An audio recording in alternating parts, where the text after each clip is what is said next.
Hi, I'm Mark. Welcome back to Foothill Paint and Fabrication. Well, we're back on the 1950 Chevy 5-window here, the cab. And this thing, it seems like I've been working on it my whole life.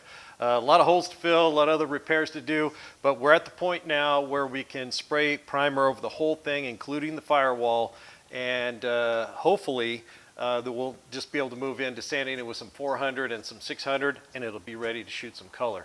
But to get to that point, obviously, if you guys have been following along, we've done a lot of repairs on it. I actually found a couple more dings on top that I repaired when I thought I found them all. But we're going to get some primer on it today. It's a little cool in the shop. It's about 44 degrees, but it's going to be 55, 56 today. So once we get it primed, I'm just going to roll it out in the sun and let it cook out there a little bit. And if I have to, I'll bring a propane heater in the shop and just close the door and let it warm up. So let's just jump into this thing and let's take a look at some of the parts holding. I got a few small parts that still need to be primed as well. So let's look at what I did there.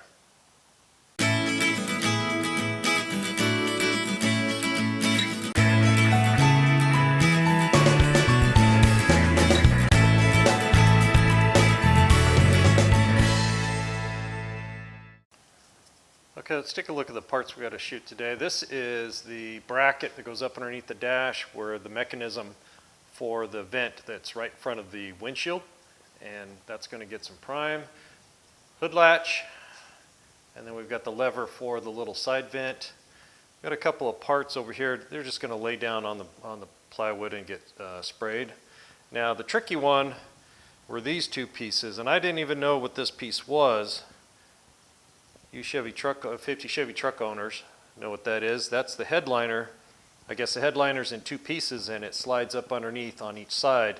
So there's no holes in it or anything, so I had to figure out how I was going to hold that. So I just took a couple of L brackets and then just slid it up inside there. Now the only part that shows is from here to there, so this should work out pretty good and allow me to get that primed and eventually get it some color and clear on it. So this is the piece that goes at the back window where the headliner ends. And to hold this, all I did was took some little pieces of copper tube and then I just put a wood screw down through into the plywood here. Now this one's just holding it balanced right there, but this one, what I did was I took that and I put that screw into the cordless drill and went over to the bench grinder and ground the head down nice and tiny so it's just barely catching in the recess right there. So that way I can paint that, but it's not bouncing around and flying off all over the place. So that's about it for those parts. And then just the cab. I've got a couple of pieces outside I want to spot prime that when I was working on them, they got jacked up a little bit. So other than that, all we got to do is tack this thing off, blow it off real good, and mix up some polyester primer. Okay, I've blown this cab off several times already, but I'm going to go ahead and tack it off. I always like to tack off even with primer. You'll realize that you just can't get all the dust off until you blow and tack it off. So you don't want to be spraying primer or anything over dust. So always grab an old tack rag or get a fresh one. I keep threatening to throw this one away, but I haven't yet. So I'm just going to tack from the top down and go all the way around, and then we'll take a quick tour and take a look what we're about to spray over.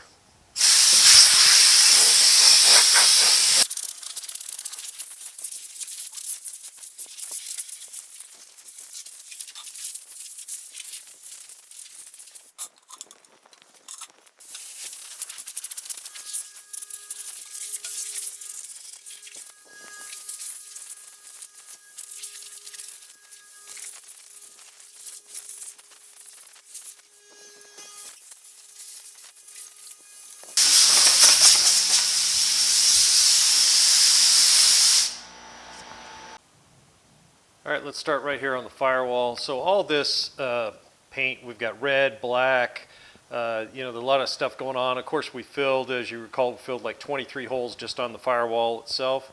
So I'm going to go ahead and this is all going to get a coat of primer. As you can see, I've already masked everything where I sprayed the bed liner. So the underside is protected and then everything's sealed up. And I'm going to leave that mask that way all the way to color and clear, hopefully, so I don't have to remask it. But all this is going to get done. Now around here, I did some spot priming because I had to wire wheel all this out because it was nasty. I had some rubber cement and just crappy paint down in there and everything. So, and then all our repairs along where we feather edged all the paint. You can see where I've continuously sanded it to get that smoothed out. So it's nice and smooth. So this will be the final prime for that. And then, you know, just everywhere else, the door jambs need a good coat so I can get a final sand on them. And then the top, you can see where we made the repairs. I had one extra one I found just the other day.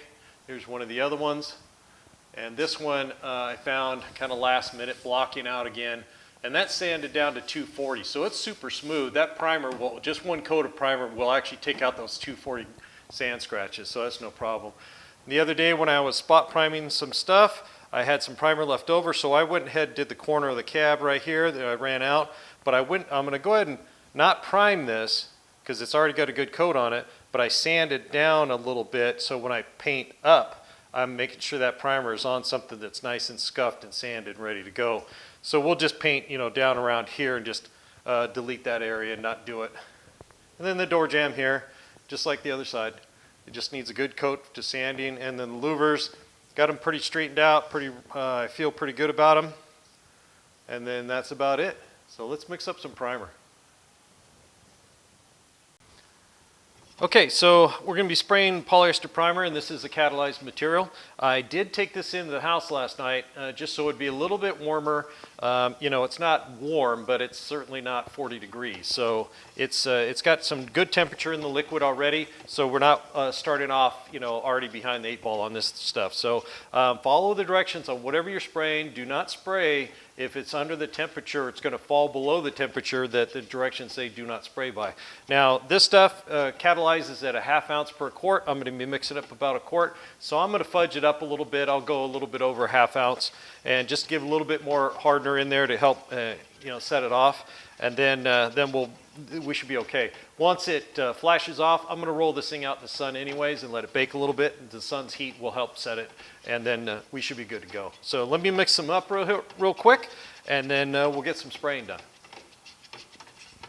Okay, we're just going to stand on a bucket to spray the top, and then just kind of work my way down, and then we'll do the small pieces and then get the spot priming done. So let's just get to it. Let me get the fan on, and we'll start spraying.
Okay, that wasn't quite a quart. I mixed just under a quart. So I'm gonna have to mix about a ½ quart more. Go ahead and get the Firewall. That's the bulk of it. Then I've got those little tiny pieces and a couple of just a little tiny bit left to go. So I'm gonna mix up about a ½ a batch. And we'll get the Firewall real well, get that sealed up, get the top of the cowl here, and we'll be about done.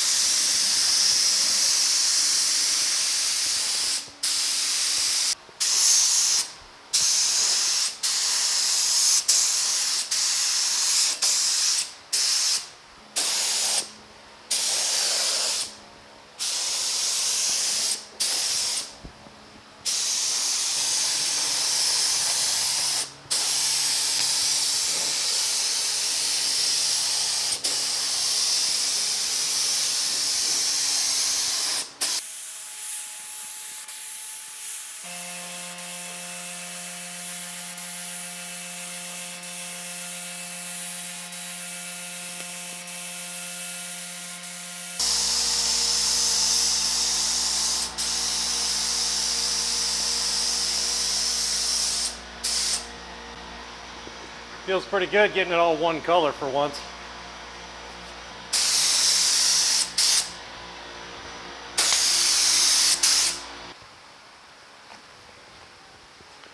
Okay, I got everything I want done. Let's see how much we got left in the gun here. A little bit. So I'm going to let this flash off. And that spot I had over there where I made the repair and I didn't get any spot priming on, I'm going to go ahead and put a second one on that. And then I'm just going to walk around looking for any areas that I think might need a little bit more primer. And then we'll clean the gun. Okay, it still needs a flash off where I can put it outside, but you can see that red from underneath is bleeding through. I don't care how much you put on, it still wants to bleed through. So we're just going to sand that and shoot the color right over the top of it. But we got everything covered. I got down low really well after I did a lot of cleanup underneath there. Top looks good. Actually, it's really nice to have it all one color for once, so I can do some final sanding on this thing. It's looking pretty good. A lot of holes. We still have a lot of sanding to do. Maybe a little repair if I find something. I'm not just going to ignore it and spray color over the top. I'm actually going to stop and fix it and do it right. As later on, you look back and you wish you'd spent the 30 minutes or the hour or whatever doing it right, and you can't go back then. So the small parts are done. I actually did a little bit out there. I had the radiator support or cover. It needed a little bit more prime. But other than that, it's looking pretty good. Time to clean the gun. Okay, it's just about flashed off good enough to roll out in the sun while we're waiting. I wanted to bring something up. You probably saw in the last few videos, I was asking for to have you guys send me pictures of your projects. Now, you know, I'm working by myself here, but it's really cool to know that other guys, other people are out there doing their own thing too, and I'd really love to see what you're working on. I don't care if it's a tricycle, an airplane, a boat, a trailer, I really don't care. Send me the pictures. I would love to see what you guys are up to, and I'm sure everybody else would too. So I'll put a few pictures at the end of every video when I start getting some, and so everybody can check out the progress and see what everybody else is working on. Just email me. I'll put my email in the description down below, and just put project as a subject line, and 2 or 3 pictures, and just a brief description of what it is, and I'll start posting what I get. So thanks for joining me here at Foothill Paint and Fabrication. If you haven't subscribed already and you're watching this, come on, hit that subscribe button. I could really use the support to help expand my viewers. And if you like what you saw, hit that thumbs up and mash that bell icon so you get notifications every time I release a new video. We'll see you on the next one.